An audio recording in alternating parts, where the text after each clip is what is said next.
નર્મદા જળ સંપત્તિ પાણી પુરવઠા અને કલ્પસર વિભાગ હસ્તક સુરત જિલ્લાના માંડવી તાલુકામાં વેર નદી અને તેની ટ્રિબ્યુટરી ₹9.96 કરોડના ખર્ચે નિર્માણ પામનાર 9 મોટા ચેકડેમોના કામોનું આદિજાતિ વિકાસ રાજ્યમંત્રી કુંવરજીભાઈ હળપતિના હસ્તે ખાતમુહૂર્ત કરાયું હતું।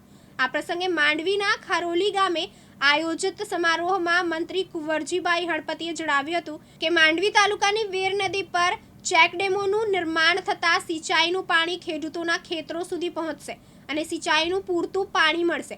ખેતી અને ખેડૂતો ઉન્નત સમૃદ્ધ બનશે। ભૂતકાળમાં આ વિસ્તારોમાં પીવાનું પાણી મેળવવું પણ દુષ્કર હતું, ત્યારે અમારી સરકાર પાણી સહિત તમામ પ્રાથમિક જરૂરિયાતો પૂર્ણ કરી રહી છે। અને જે ચેકડેમ હોય એલાય હોય તો ભારત દેશ પણ વિકસિત બને કે ના બને। એટલા માટે જ અત્યારે આપણે નરેન્દ્રભાઈ મોદી કહી રહ્યા છે કે અમે હવે આખો ભારત દેશ વિકસિત બનાવવા તરફ આગળ વધી રહ્યા છે। અને મને કહેતા આનંદ થાય કે ચાલુ વર્ષે હરેક ગ્રામ પંચાયત PM સિંચાઈ યોજના સોલર લાઇટ હેઠળ આપણે બનાવ્યું છે।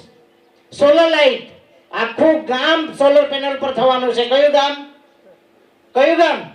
હરેક પહેલામાં પહેલું ગામ પસંદગી કર્યું હોય તો તે હરેક અને એકના ઘર ઉપર સોલર લાઇટ આવશે। ઈશ્વર સોલંકી, દિવ્યાંગ ન્યૂઝ, માંડવી, સુરત।